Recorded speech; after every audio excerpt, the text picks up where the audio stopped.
Good afternoon, you ruddy lovely people. Actually, it's not a good afternoon, is it? It's not a good afternoon if you're a Tottenham fan like me. Liverpool 4, Spurs 0. That was the full-time score last night at Anfield. They will always let you down and kill your hopes and dreams. I don't know why I bother believing in this football club. I really don't. Bottle jobs, Spursy, spineless, gutless, all tags that deserve to be thrown at that team and this football club based off of what we saw last night and what we've seen over the last 20 years. The club is just an absolute shambles right now. The owners are the biggest problem. This manager's tactically inept. There's no leaders on the pitch and the players are overrated and not good enough. From top to bottom, the club is completely and utterly broken.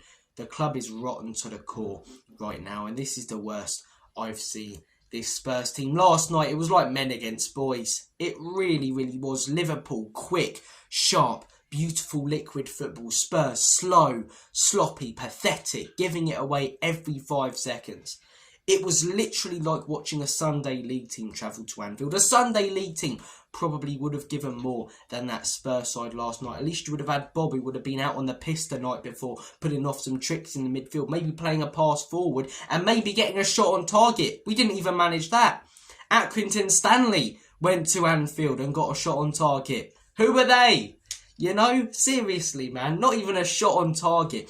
And we went into that game 1-0 up, but we'd already lost it. You could see that a few minutes in. The mental side of things, as I say, we'd lost the game. Carragher said it immediately after. When does Spurs ever step up in these big games? When does Spurs ever get a huge result that you don't expect them to, you know? The last one I remember was that Ajax game. But that was a team that had fight. That was a team that went off the tagline, to dare is to do. Where was to dare is to do last night? Or dare est facere? Where was that? Where was the fight? Where was the passion? People say, oh, we didn't attack, we played more defensive. You can play defensive and still show passion. There was no counter-attacks. Every time we got the ball with an opportunity to play it forward, we gave it straight back to Liverpool. It was such an easy night for them. Don't get me wrong, they were good and they are the best team in Europe right now and in the league. But we made it so unbelievably easy for them. It was their easiest game this season that I've watched them in. We didn't even test their goalkeeper. And as I say, whilst they're the best team in the league, it was the second leg, cup semi-final, we were 1-0 up. It felt like we'd lost the first leg 3-1 and the game and tie was already done. The mental side of things, we lost heading to Anfield last night. The fact that game was second, that second leg was at Anfield, the crowd getting on top of us, these players can't deal with it. They can't deal with it. Look, I want to talk about a few players. Right? The first one, Heung-min Son. I had a debate with Has last year, right, who said that we need to sell Son. And I said, steady on, mate. You know, yes, I was being sentimental, but look at everything that he's done for the football club. I look back at that debate now and say, mate, you're right on that one, mate. We should have sold him last summer. But we kept on to him. We've renewed his contract because he brings so much profit from the Korean fans and Asian fans travelling over to watch the team. Half of them don't make any noise and wear half and half scarves and half tops. Will half of them stay when Heung-min Son goes? Probably not, in all honesty. So it's one of them where we've kept him because he brings so much money to the club because he's a star, but he's not the same player that he was. The player that he was a fantastic player, right? A classy finisher, one of the best in the world. But even at his best, he never had any leadership skills and he never stepped up in the big games. What makes you think he's going to do it when he's on the decline and getting older? He's our captain. Why is that guy our captain? I'm sorry. He's everything but a leader. When we concede a goal, why is he not running over to that defence saying, chin up, lads, or shouting and screaming at them? Either do one or the other. He does nothing. Just stands there up top, put his head down. I'm sorry, that's cowardly. I love everything this man's done for the football club, but he's on the decline. He's not the player that he was. We need to sell him. And yes, he brings the club loads of profit. But as I say, on the pitch, he is not the player he was. And the player that he was, as good as he was, never stepped up in big games. Last night, big game. You want your captain. You want your star man to step up. Non-existent. Ghosted. Casper the Ghost, man. Honestly. He was pulling off a disappearing act on that pitch. Like a magician, yeah. Not the kind that finishes one top bins, the one that pulls off a disappearing act, like the great Ramondo in Fools and Horses. Honestly, you want your captain to step up, to show a bit of mettle and fight. I'm sorry, man. Put a foot in. Oh, Son's such a nice guy. You don't win anything being a nice guy. Be a bastard. When a Liverpool man's running past you, don't just go on and sort of just let him do it. Nah, get yourself booked. Smash into him. Let him know you're there. Show some physicality. I expect it from the whole team, but more than anyone else from your captain. You want your captain to be a leader. And there's two ways you can do that. You can lead by example, or you can lead with your gestures, with how you get the team motivated, or how you rip into them when you concede. He does neither. He's the nice, lovely guy who everyone likes, as I say, but no one really respects on the pitch. When you're coming up against Sonny, are you going to respect him? No. Because he's going to show you loads of respect. Stop showing people so much respect, Sonny, man. Smash into someone. Show a bit of grit about your game. You know? Does my head in, man. It really, really does. He's such a nice guy off the pitch, but on it, as I say, he's not the player that he was. And I want him to show a bit more grit in games like that, and it was just non-existent. He doesn't lead by example. He doesn't get the team up for it. He is not captain material when he's on the decline. For me, we need to look elsewhere. He's the main guy I'm targeting on the pitch last night, because you're the captain with experience who's been at this club for years.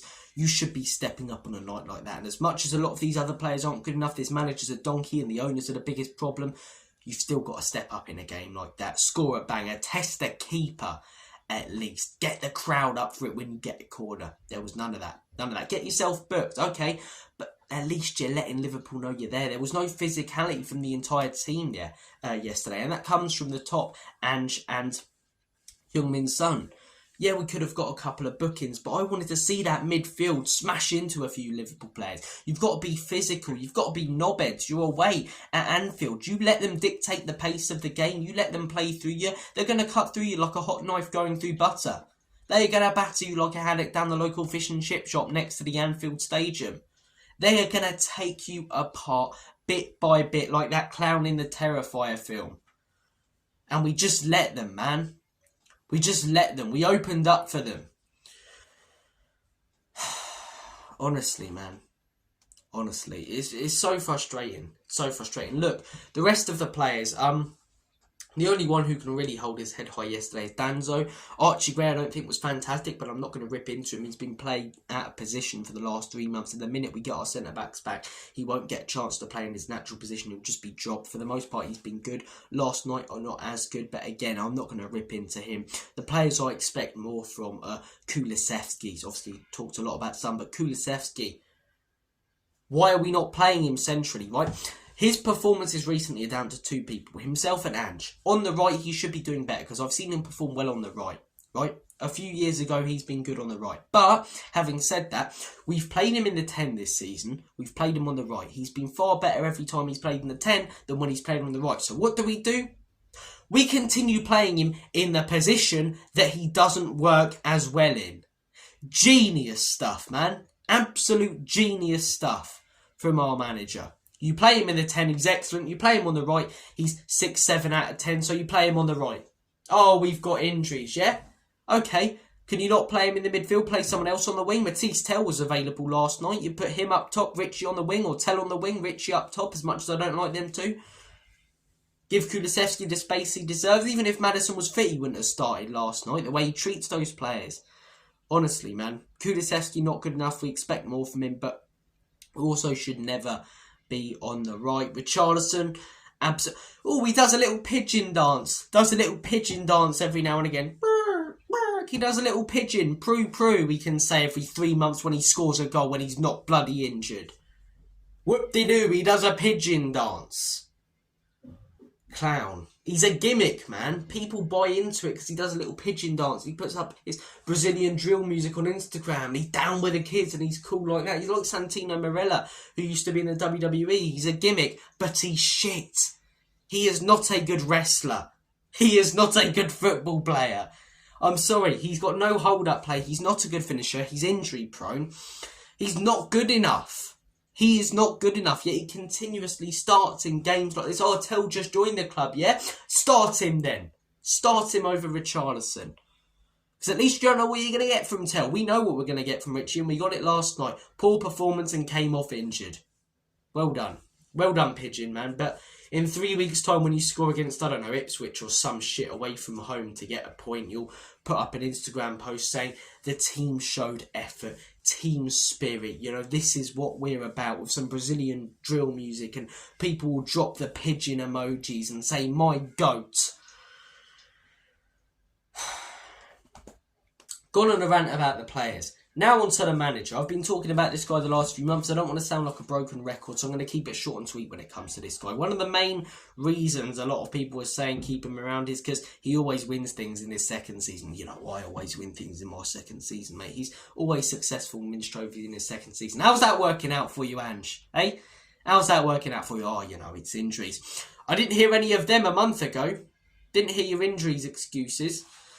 Honestly, yeah, we have got injuries and yeah, it affects us. But still, the team that we've got should be higher than where we are in the table and should not be going out there and not getting a shot on target and getting dominated in a game like that when we beat Liverpool at home with those same exact players missing. Pathetic stuff. This manager's record has been a joke, really, since those first 10 games last season. I tried giving him a chance, the benefit of the doubt in his first season, but the sum of the fact he accepted mediocrity was close to the breaking point for me. That Ipswich game was the breaking point. The results under this manager have been pathetic. The football is not entertaining. I don't know what drugs people are taking to say that it is. It's tippy-tappy stuff. When we do win a game, and when we don't, as I say, we can't even get shots on target against good sides like Liverpool. The comments he comes out with, such as, I'm okay with conceding goals as long as we're entertaining, and then people talk about him having a winning mentality. Honestly, what are we keeping him around for? The Europa League? We're not winning the Europa League. Let's be real about it. We were favourites coming into the competition. Man United, if we come up against them, as bad as they are, they've got some pedigree. And as soon as the going gets tough with this manager, his standards, with these players, their standards, and the culture created by these owners at the football club over the last 20 years, we go far in a competition, we're not going to win it. Our bottle goes spineless, gutless, and we'll lose probably in the Europa League semi-final. FA Cup, we're going to get knocked out, in my opinion, this weekend by Villa, and even if we pull off a great win, it keeps him just for another few weeks until we get knocked out again. This guy is not winning a trophy at Spurs. His tactics are pathetic. They're clueless. Some of the decision making in games and substitutions is absolutely ridiculous. His contradicting and stupid comments that he constantly comes out with are crazy to me, and overall the results are just undefendable for anyone. How can you defend a manager who just lost 4-0 without a shot on target to get knocked out of a cup semi-final, who has us 14th in the Premier League, nowhere near European football and closer to a relegation battle in his second season when he's had 300 million? I hate these owners more than most. I really despise them. I want them out.